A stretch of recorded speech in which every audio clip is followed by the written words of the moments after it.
Hello, welcome to Cinema Savvy, and welcome back to a brand new movie review. I'm Chris Garner, joined once again by Naomi to give our review on Tomb Raider, which is the 2018 action-adventure reboot of the video game series directed by Roar Uthaug. For about 10 minutes before we've gone live, I've been trying to decide a way to pronounce that name, so probably like offending every Norwegian out there. And starring Alicia Vikander, Dominic West, and Walter Goggins. So like last time, like we do this with some movie reviews sometimes, I'm the only one who's actually seen this movie. So Naomi, thank you very much for jumping on. You're going to help me sort of condense my thoughts and like pitch me questions based on the trailers and everything you've seen with it before, to get a vague review out from me on this movie. Because I actually saw this movie yesterday and I was going to jump on a solo review then. But I find that I work better when I'm talking through the movie with someone, and this should be an interesting review. So how are you doing today, Naomi? Could be better after trying to think about this movie. Well, you didn't see it, so you're like completely off the I hook on haven't this one. seen it, I'm the I've one seen who the saw it. trailer, and Yeah. there's just like a whole history with video game adaptations that it almost kind of seems hopeless to try and get a good video game adaptation movie. So this was an interesting story. So I remember, I think they were announced around about the same time. I might be wrong on that, but I think they announced they're doing a Tomb Raider reboot and they're doing an Assassin's Creed film. And I was like, okay. I think this was around the time of Warcraft as well. And I was like, okay, so we've got three chances here. We've got three chances at potential good video game adaptation into a movie. Well, Warcraft And they failed all that. missed. And I was like, right, we've got two now. We've got Assassin's Creed, we've got Tomb Raider. And then Assassin's Creed came out and that failed. And I was like, okay, we've got Tomb Raider. Can this be the one? And I guess that's a good enough introduction to take us into the review right now. So I pretty much had no hype or anything from any of the trailers that came out for this thing. I think I did a reaction to the first trailer that came out, and then I just straight up didn't even bother doing a reaction to any of the other trailers that came out. In terms of the casting, when they announced Alicia Vikander, I could see that. I don't know if a lot of people were against that casting at all, but I mean, she's an Oscar winner. She won for Best Supporting Actress, or was it Best Lead Actress? Best Supporting Actress, Best I think it supporting was, actress. for the She Danish should have Girl. been nominated for lead actress. That was pretty much what her role was in Danish Girl, but it was because like they were like, oh no, it will go against the one where she's a robot. Oh, Ex Machina. Yeah. Yeah. So they were like, Ex Machina out of the way. Now she's doing Danish Girl. Yeah, and speaking of Ex Machina, I absolutely loved that movie. I think she turns in a phenomenal performance in that film. So I like Alicia Vikander, and then some set pictures came out with her in the, the tank top that Lara Croft wears from the video games, and like you could tell that she'd like bulked up a bit for it, and she looked quite imposing as Lara Croft, and I was like, I can see that. I've got no problem with the casting at all. But it was just something about the tone of the trailer that came out. It felt like just a run-of-the-mill, average 50% split down the middle movie. And Tomb Raider, honestly, is a thing that could be like that female version of Indiana Jones. In fact, there was a lot of moments where I was watching this movie going, when you look at those great action-adventure movies like the original Indiana Jones trilogy, and then compared to this, it's like night and day. And honestly, they really could have made this movie like that. I didn't hate this movie as much as like you might think from my introduction or anything like that. I didn't hate it. It is just the most average, safe, like not even summer blockbuster, but just like matinee performance. Go and see it on a weekend and it's fine. And you probably like, I've already forgetting most of this movie.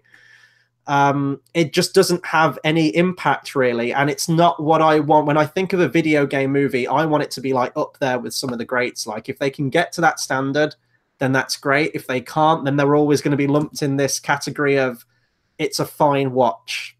And I guess that's sort of my introduction. I'm going to like pass over to you now if you've got any specifics you want to pitch to Well, me. just like trying to think through my head. Now it's not just the films that have gone through a reboot, because there was originally the Angelina Jolie Yeah. films that had come out previously, but also the video games have gone through reboots with more of like Rise of the Tomb Raider, forwards of like how Lara Croft got her beginning. Do you think it resembles that rather than the main ones, or it Yeah. just... So I guess I should have opened with this. So actually haven't seen the original two Tomb Raider movies with Angelina Jolie. I think I caught a bit of was it Cradle of... I was going to say Cradle of Filth. Then that's something very very different. Was it That would Cradle? be very different. Was it Cradle of Life or something? Whatever the sequel was called. I think I caught a bit of that, but I've never watched either one beginning to end. I think I can remember bits of Angelina Jolie's performance. I actually thought she was really good as Lara Croft. And I haven't played any of the video games. I'm aware of everyone's favorite bit from the original PlayStation 1 with the really creepy butler, and you could lock him in the freezer. Like, I remember going to like friends' houses and they would always do that. So that's in my mind. And I played like the first hour of the rebooted game that came out. Was it like 2011 or something? Tomb Raider, the reboot. 2012, I think it was. Yeah. Rise of the Tomb Raider. And in terms of aesthetic and in terms of tone, I would say it probably is mirroring that version of the game. They've given her the bow and arrow. This is an origin story, really. And I think, I might be wrong, but I think the Angelina Jolie one literally starts with her being a badass. Like, they immediately drop you into it. The character's established. You know the character from the game. You know exactly what you're getting in for. Boom, there you go. There's your action heroine of Lara Croft. This one's not like that. There's various flashbacks throughout the film, and this does serve as an origin story. And then, without giving too much away, we end at a place where if they do a sequel, then we might be getting into that more action-driven one. Because the latest game that came out, the reboot, that did go with a very, very gritty tone to it. Like, there's loads of moments where Lara is like thrown into the deep end in this jungle, and she's getting beaten up and she's getting cut and she's having to like stitch herself. It is quite like the original Rambo First Blood movie, where it's very gritty and visceral. As well as her being the most unluckiest woman on the planet. Like, I swear to God, you can't go 5 minutes in that game without something happening. She'll just be walking through like a beatific meadow, and she'll trip over a blade of grass and a chasm will open and she'll fall off a cliff and she'll like break a leg or something. It's the game's absolutely ridiculous like that. But I'd say that's what the movie tries to emulate, but the difference is the game just like ran with it. I think there's a scene where she's almost gets raped in that game, if I remember rightly, and you have to sneak away. Like a quick time event that you have to do. I think if I remember that game correctly, it's like, it seems like an attempted rape, but you do the quick time event. It's like, oh no, we didn't mean to do that, and it's like, cop out. Yeah. Cop out. But the point is, like, it skirted the line of almost doing that. It pushed the game in that direction. And this one is a safe 12A. Like, all the way through. There are some violent moments in the film, but they're all very much in the background, and you don't really see any, gore or anything like that. And I'm not saying that this needed to be like, an 18 rated film, like an R rated film, but there are moments where you look at it and think they could have gone with a more, sort of grittier tone to the movie and really put you in that setting of the character. As such, it's just a very safe movie in that regard. So yeah, I guess that's an answer to your question right there. Yeah, I'm thinking back to the original game and just like how, like, part of the first levels, it was just like her with 2 handguns shooting a T-Rex. Seriously, yeah, it sounds awesome. I was really hoping for some dinosaurs in this movie. Unfortunately, we don't get them in this one, but I'm hoping for the sequel maybe. But talking of the guns, and this is going to be a spoiler-free review for the first half, and then I'll get into spoilers later on. But the scene that I want to talk about now is in the trailer, but it's the scene that, so it hits credits and then it plays like another little scene, like a little funny scene, and then it carries on with the credits. That scene at the very end is in the trailer. And that's where she gets a gun. So I'm spoiling a bit at the end, but it's in the trailer. The scene where she gets the 2 iconic pistols is at the very, very, very end of the movie. And I don't know if this will ever get a sequel. I think it's closing in on making its budget back. It's currently, I'm looking at Wikipedia numbers here. It's currently a budget of 94 million, and it's made 126. So if you're counting for like, advertisements and marketing and everything like that, it'll probably close in on that, probably break even, make a little bit of a profit. but I don't know how well this movie is going to do. Not many people seem to be. I think Black Panther's still #1 at the box office. Like, that's been #1 at the box office for like 4 or 5 weeks at this point, and then this one's just coming in and no one seems to care. It's like, if I remember the box office stats, it's Black Panther and A Wrinkle of Time at the moment, which are top ones.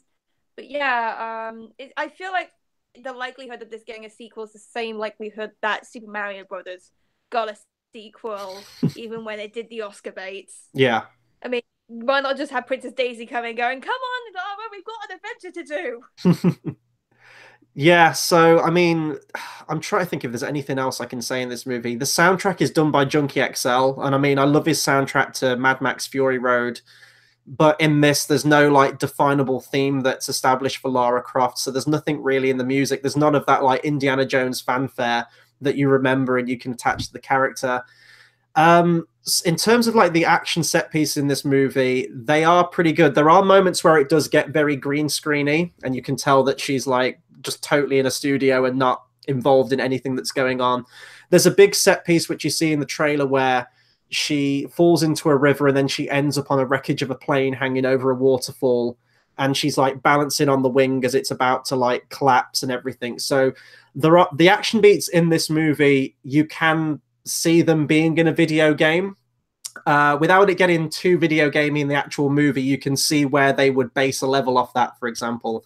There's a part towards the end where she's using a pickaxe to like climb up a wall one after the other, and you can just like in your mind imagine the quick time events coming up on the screen to like chip up the wall to climb up. So there are moments like that, but there's just nothing sort of memorable about even the action scenes. There's nothing particularly memorable about it. And my biggest problem with the action scenes, well, indeed, the character of Lara Croft herself in this movie is, as I said, I love the casting of Alicia Vikander and everything like that, her physicality. But for the most part, she seems quite, docile is not the right word. She seems like an onlooker. She feels like she's almost like a punching bag, like she's reactionary to everything that's happening. And I guess you could tie this into the origin story.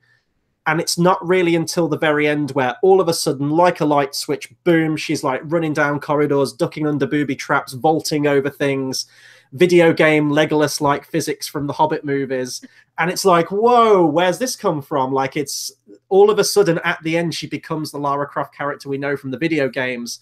Whereas up until every other point in that movie, you know, she's been getting beaten up and everything like that. She seems very weak and passive as a character up until that point, until the last stretch of the movie.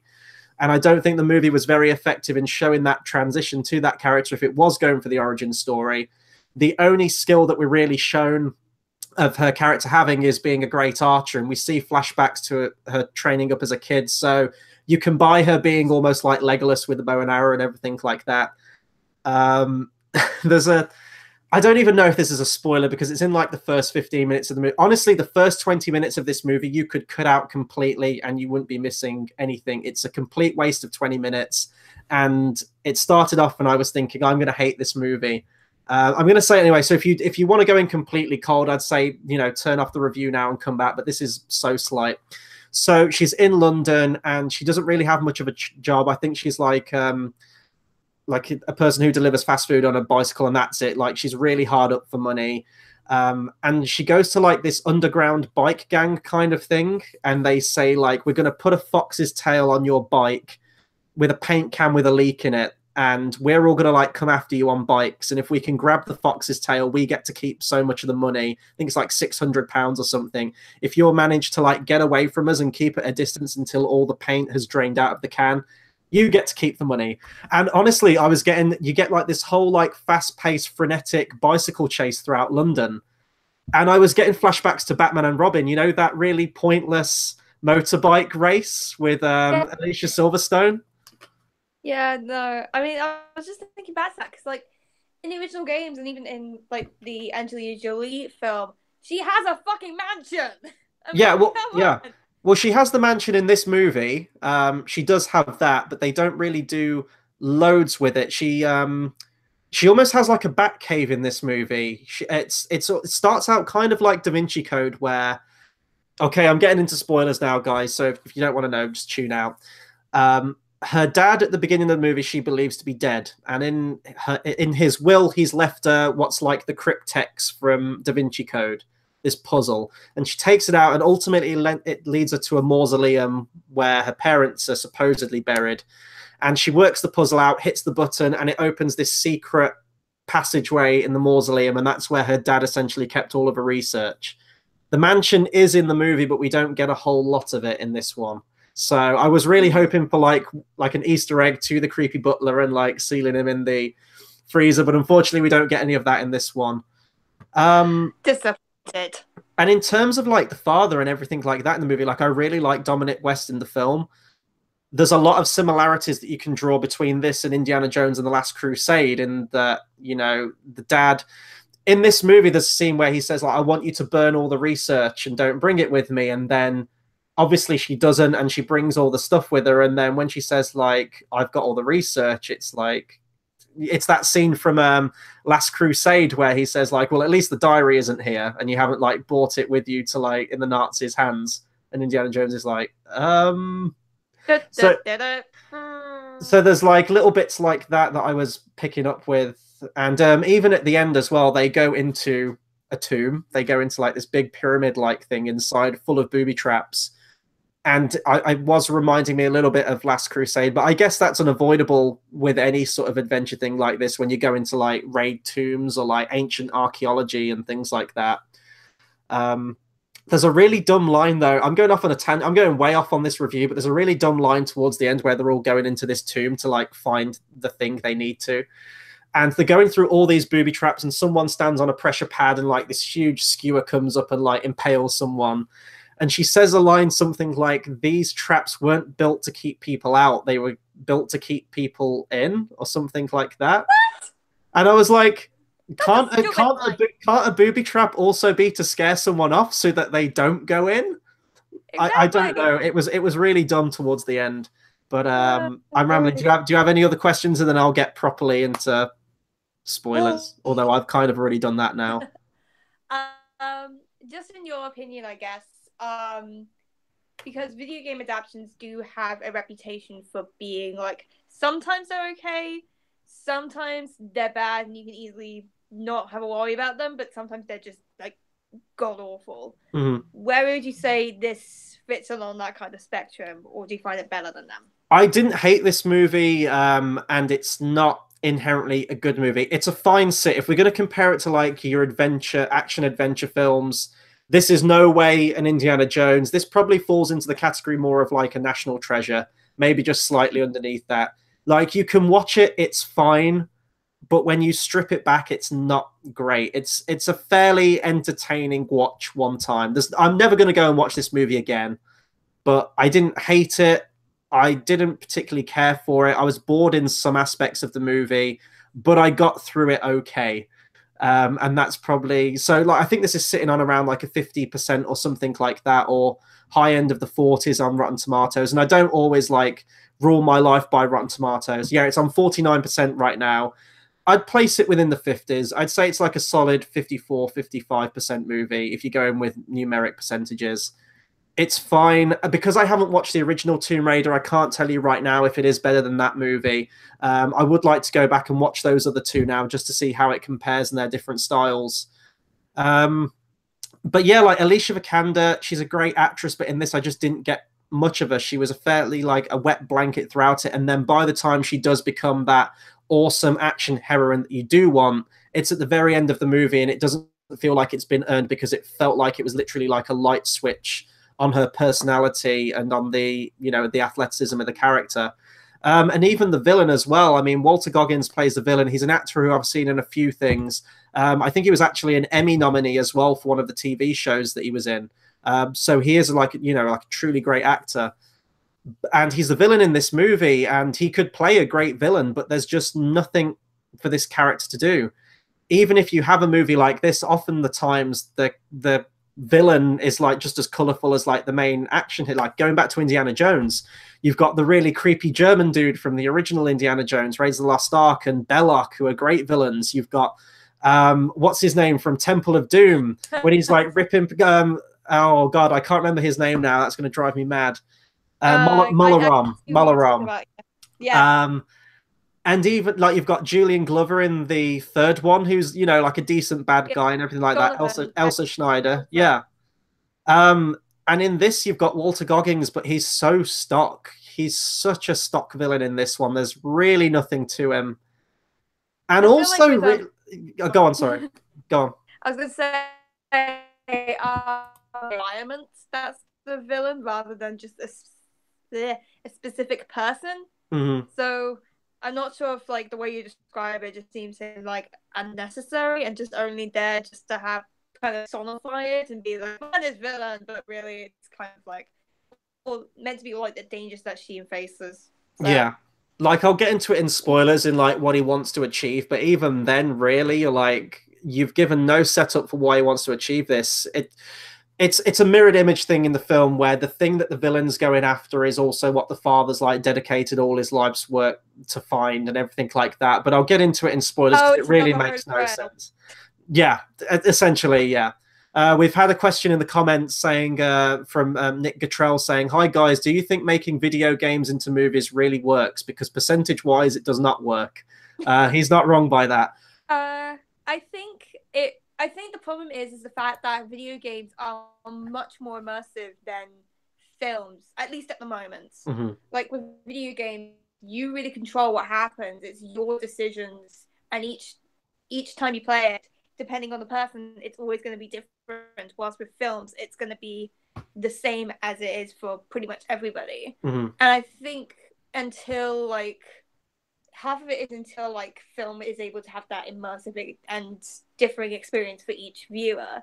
But I think also it's the fact that whenever you have an adaptation for a video game, they always try their best to make it like this is a film rather than this is just video game in film format.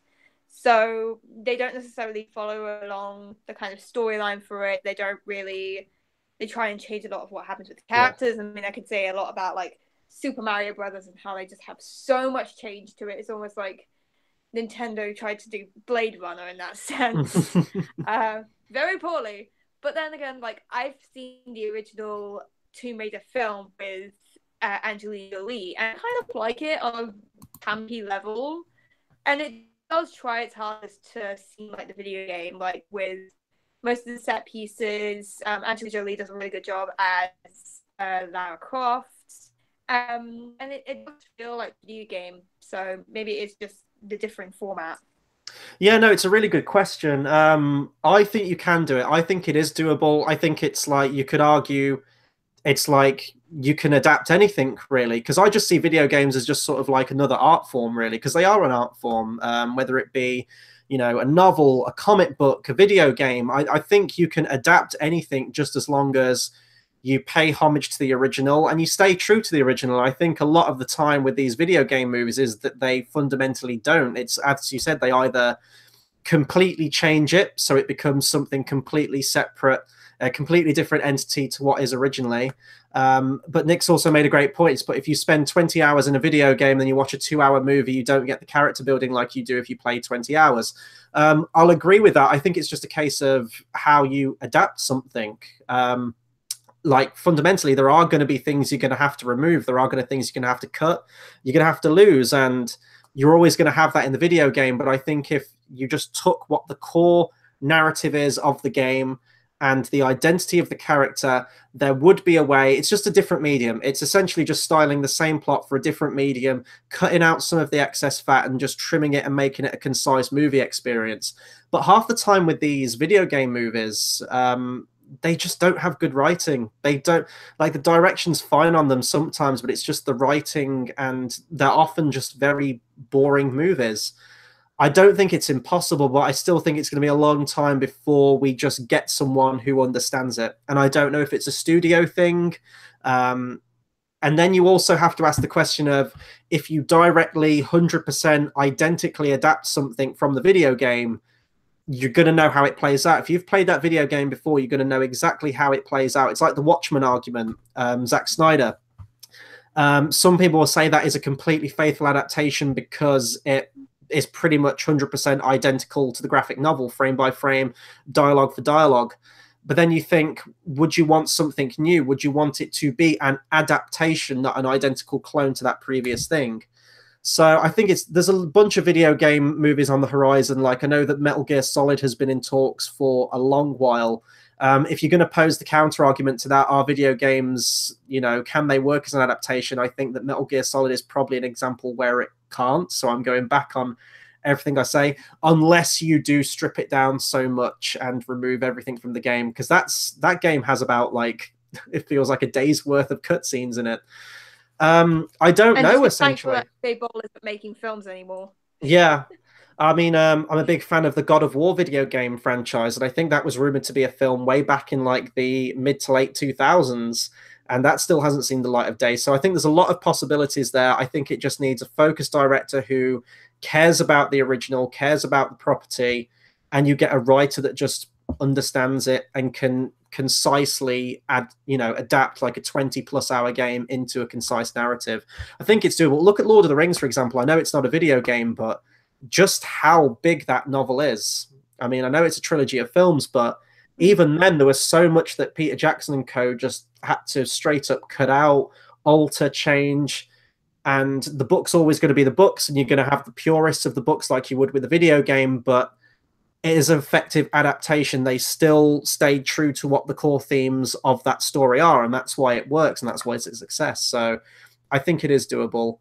I mean, I remember hearing arguments about how Lord of the Rings was unfilmable because of the size of it. Yeah. So you can't really say that video games can't be made into films. I think, as you were saying, Chris, that it does depend on the writer, and it does depend have they actually played the game? Do they know the whole story and why this character goes and does something? Mm-hmm. Yeah, it's even going back to the world of Middle Earth, because Lord knows I can't stop talking about Middle Earth and everything. Within that own saga of films, you can have a good adaptation of the Lord of the Rings. You can have a bad adaptation of the source material in the Hobbit trilogy. It's just the way that you approach it and how you do it. So that's our long-winded discussion on whether video game movies can work. Is there anything else I can say about Tomb Raider? There really isn't. As I say, it's a fine movie. It's a very average movie. It's not going to be one of those video game movies that puts them on the map and proves to people, boom, that's how you do it. But it's not a bad film either. It is completely split down the middle. It has some dumb scenes. It has some plot holes. It has some nonsensical character arcs and things like that when you really stop to think about it. But if you're just watching it for a little bit of escapism, it's a fine watch and it doesn't really do any harm. That'll do it for my spoiler free. I really don't have much to say in spoilers. In fact, anything at all. The movie does sequel bait at the end quite hard. And it's kind of hilarious, especially if this doesn't get a sequel. So ultimately, the entire plot of the film that there's this evil sorceress. I'm trying to find the name of what she's called in this film. It's just this evil, Oriental empress from long ago. Oh boy! Who was Oriental already? Who did Himiko? That's what she's called, Himiko. Who did all this despicable shit? She everything she touched died. She had all these followers. Death and plague followed wherever she went. And she was taken to this island and buried alive in a tomb. It almost sounded like the Mummy, essentially, the modern day Mummy film. Are you sure this isn't the Mummy that you're looking at? Yeah, so I actually was at the concession stand just as the movie was about to start. So I got in just after they delivered this opening monologue, and then I had to for the first 5 minutes speak to my friend so what did I miss? And he's a man of few words, my friend, and he was oh, they were just talking about Himiko. I was oh, I see. Who's Himiko? And he was saying oh, she's this empress, everything like that. So it opens with that. As we go through the movie, we understand that her father, played by Dominic West, has devoted loads of his life to this research in this island and this Himiko. And right there, I'm why? It's some Evil Dead type shit. They're about to read from the Necronomicon and raise Himiko up or something. I'm what is it? What is in it for him to make him pursue this as a lifestyle and dedicate his life to it? You could argue that it's just a big period of history for him. But again, going back to Indiana Jones and the Last Crusade, the whole Holy Grail thing was a holy relic, an artifact that they wanted to go after. But it was important to Henry Jones because it was sort of like a sense of hope against the Nazi rule and everything like that. He didn't want it to fall into the hands of the Nazis, that they would take over the world. It was like a passionate cause to him. So there was like some kind of tie with that. This, you get none of that. And he tells Lara like this bad guy's after all the stuff. Well, I don't think he specifically says, but he's essentially staying on the island to protect it, to make sure that it doesn't fall into the wrong hands and to sort of like misdirect them and everything like that. He says, burn my research, get rid of all the evidence completely, because there's an organization called Trinity, I believe they're called. I don't know if they're in the video game. I assume they are, who are after this thing. They're like a secret society almost trying to sort this out. So she doesn't burn the stuff, and to even find the stuff, she has to get that puzzle from her father in the will, work out the puzzle, and then find his research. So why didn't he just burn his research in the first place himself? Like, on the vain hope that the will and like the stuff that was left to her would find their way into her hands, that by some divine intervention she would work out the puzzle, find where it all is, make sense of it, and then get rid of it. And the best thing is, when she enters this mausoleum, which is like the Batcave, as I said, where all her father's research is, there's a camcorder situated in the middle of the room on a desk with a label that says "Play Me," with seemingly no like charger cord plugged into it. Like, how long has this camera been sitting here? And she just like grabs it, turns it on, and there's like a video message left to her right there. I think you don't need new batteries for that shit. Yeah, exactly. Like, I swear to God, I didn't see a charger for it, and I was like, "This is hilarious." It reminded me a bit of is it an Amazing Spider-Man 2 when he like goes into that subway system and he finds like all the research from his parents on laptops, and all the laptops are still functioning after like 20 years. It was hilarious. So, and even like the bad guy we assume is working for this Trinity organization. I think he pretty much says they are. So they all get into the tomb at the end. They go through all these series of puzzles and booby traps, and there's the bit where the floor is like slowly crumbling in on them, and they have to do this puzzle where they have to get like a colored gem, and they have to get the correct color and put it in the thing. And I was just watching the movie like, oh no, fucking puzzle sections. I hate them. They're in every game. And they ultimately get to the tomb, and they open it, and they find out, it's weird. So it's the corpse of Himiko, and I don't know how she works it out, but somehow she works out that through like paintings on the wall and everything like that, hieroglyphics, that Himiko traveled to that island willingly, and she wasn't like escorted there. She wasn't buried alive. She went there to seal herself in. So she realizes that it was to protect something, and it turns out that Himiko had this like really infectious plague that if you touch it, you literally within like 10 seconds become infected, and like it's all like the black veins that like spread around your body, and it essentially turns you into a zombie almost. But the corpse, when they open the tomb lid, and like the corpse springs up like bolt upright, and everyone jump scares in the cinema. And she looks on the back of the corpse, and the corpse is attached to like a giant cogwheel that like winches her back down. And the villain's like, oh, it's all smoke and mirrors. So I'm watching it going, okay, so who built this temple first and foremost? Because this is some great architecture work. This is some great craftsmanship to make sure that all these traps are lined up as such. Like, who the hell built this thing? And who attached the cog to the body? Because if they touched the body, they would become infected. Because I thought it was, when I saw this, I thought, okay, so this isn't going to be Himiko. This is going to be like a decoy grave or something. And this is like classic misdirection. Or it's going to open up to like a deeper tomb, which is where she's going to be. But it isn't. Like, that is actually Himiko. So they didn't really explain that. And the villain wants to take like a skin sample. He wants to transport the body away first and foremost. But when that plan kind of goes awry, he just cuts a finger off and puts it in like a little baggie. Says, we're going to take this away. We're going to like use this to take over the world, I guess. Of course. I don't really know his plan. I think it was just like for some research thing or some general shady evil thing that he was doing. That's the problem I have with like power, villains that want power. I'm always like, why do you want power? What's your motivation to wanting to take over the world? Yeah, exactly. It's just like shady organization want to do despicable shit to the world. Like, just let them get on with it. So someone gets infected. There's an altercation. They have a fight. There's a little bit of a shootout. And ultimately, the father accidentally gets touched by one and is slowly turning. And there's the whole moment where he's like, "You have to go, Lara." "No, I won't leave you, Dad. I tried so hard to find you." And he's like, "You have to listen to me, Sprout," because he calls her Sprout in the movie. "You have to go, Sprout. Listen to me. I'm very proud of what you've become. You're a fine young woman. Now go, leave me." I got more emotion of that kind of scenario from Shaun of the Dead. Speaking of which, Nick Frost is in this movie. He owns a pawn shop. I'll talk about that scene in a moment. So the bad guy's like running out. They're fleeing. She says, like, "If I can't leave, you can't leave." He gets infected. She kicks him into a giant chasm. Through some video game physics and CGI trickery and plot armor, she manages to escape the temple as it all collapses in around her.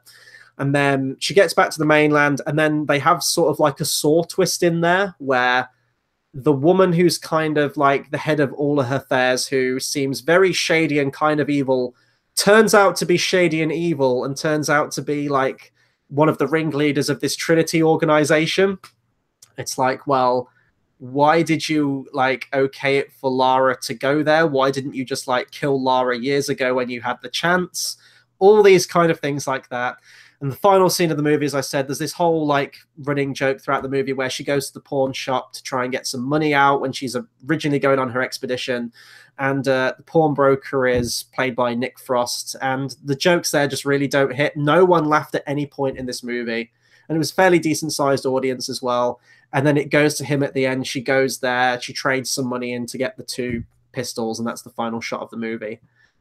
And that's Tomb Raider. So it gets kind of weird towards the end with the whole Himiko thing. But didn't like the original Angelina Jolie one have like a giant cog time machine thing? It has something to do with like kind of time travelness. And like I said, it was campy, but at the same time, you kind of can enjoy that kind of campiness. Yeah. And like it had a much more bigger connection with Lara and her father because he was like long gone, if I remember correctly. Mm-hmm. Oh no, I can't really remember that movie. I just remember just laughing my ass off, just how stupid it was, but enjoying it. But like even with that kind of goofiness, you kind of understood why the villain was going after that same piece that she was, and it was kind of the same, like how they both wanted it so much that you could kind of see the parallels between them. From your description of it, it's just it's the same problem I have. It's always like just asking why with these characters and getting down to it to just take over the world because I want to. It just seems very weak. Yeah, it's a MacGuffin and nothing more really. It's just like your big evil architect, action adventure, mystical, spiritual thing they have to encounter at the end, like an Indiana Jones movie. I think they make it work more in the Indiana Jones movies because you understand there's a clear motive from both the villains and the hero as to why they're trying to get what they're trying to get.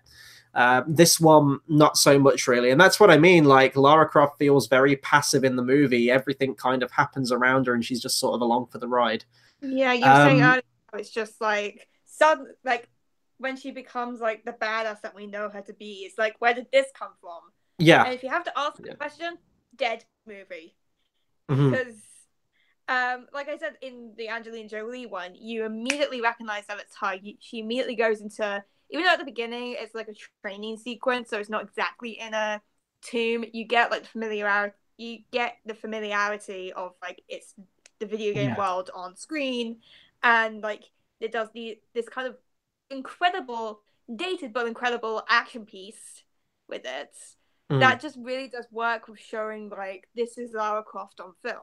Yeah, well, there's just in this one, there's just no payoff or setup. Like I said, like the opening 20 minutes of this movie, you can completely remove and nothing would change. Like I was watching this really cringy.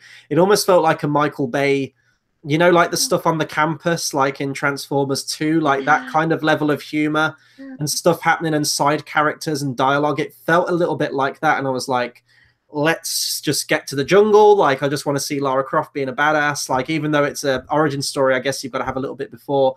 But even like the bicycle stuff that I mentioned throughout London, that really serves no purpose in the movie at all. You could stretch it and say maybe it just shows that she's got like good instincts and like agility and things like that. But maybe if later in the movie, when she got to the jungle, if there was some kind of motorbike chase or something like that, you could go, okay, so they're sort of like mirroring this, like we saw her on the bicycle at the start, and then she's thrown into the jungle and she's got all these mad bike skills. But then you would have had 2 bicycle chases in the movie, and I don't know if that would have worked. But something like that, if you did want to keep it in. Other than that, just start the movie off, give your exposition, show a little bit of, you know, Lara trying to like follow her father's work, get her on the boat, get her to the island, boom, we're done. Didn't need some of that stuff at the start. I've said everything I can on this movie. I've talked way longer on this movie than I thought I was originally going to. Do you have any final things to say on it, or? Not that I could really think of at the moment. I guess my mind's just kind of thinking like, I don't know, just like, would Nathan Drake be Bella? But as we know with video game adaptations, it is depending on the writer and who takes it on. Well, that's another thing. Like the Uncharted movies were in development like a couple of years ago. I thought, I heard so yeah. I mean, I guess it's the same thing. Like any popular gaming series, is it going to be a movie? Is it not? Mm-hmm. And it's just kind of the lucky few, I suppose. Yeah. So the quest continues for me to find a truly good, inherently, that was a great movie, video game, movie adaptation. I think I'm going to be waiting a long while longer. So that'll do it for my review on Tomb Raider. Be sure to comment, subscribe, let us know what you thought of the movie. Did you like it? Didn't you like it? How would you compare it to the Angelina Jolie one? Which video games would you like to see get adapted into a movie, or which ones wouldn't you like to see get adapted into a movie? Anything Tomb Raider or video game related, please do let us know. In terms of what's coming up on the channel, I think our big movie review for next week will be Ready Player One, which is Steven Spielberg's latest movie.